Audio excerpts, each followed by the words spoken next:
lah. Kalau betul sayangkan diri, sayangkan keluarga, sayangkan masa depan, don't waste time. Buatlah BE. Sebab kenapa? Founders baru share information kan dengan kita a few days ago saying that economy dekat satu dunia is volatile. Kalau kita mengharapkan pekerjaan saja, silap hari bulan kita boleh kena buang kerja sebab economy is very bad. Economy is very bad. Okay? So, kita kalau belum lagi ada plan B, kena cepat-cepatlah cari plan B. Kena ada plan B. Kan, sebab kenapa in the future kita tak tahu anything can happen. Dan kita tahu Rasulullah SAW pun sebut 9/10 rezeki datang daripada apa? Perniagaan. Perniagaan.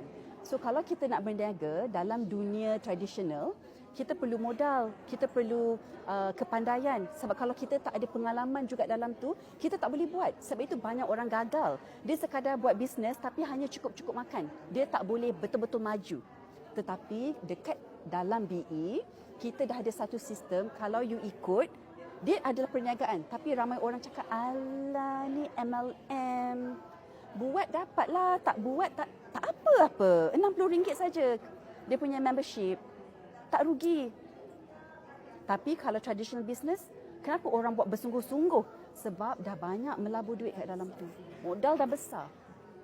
Orang buat RM100,000 dah letak. Kalau tak buat sungguh-sungguh, lebur habis. Tapi buatlah 10 tahun, 20 tahun. Saya ada Dr. Nuraini. Buka klinik, RM200,000. Dah lebih 10 tahun. Saya tanya dia, Doktor, RM200,000 modal tu dapat balik tak? Tak. RM200,000. Jadi, kita nak cakap kat sini, BE adalah perniagaan.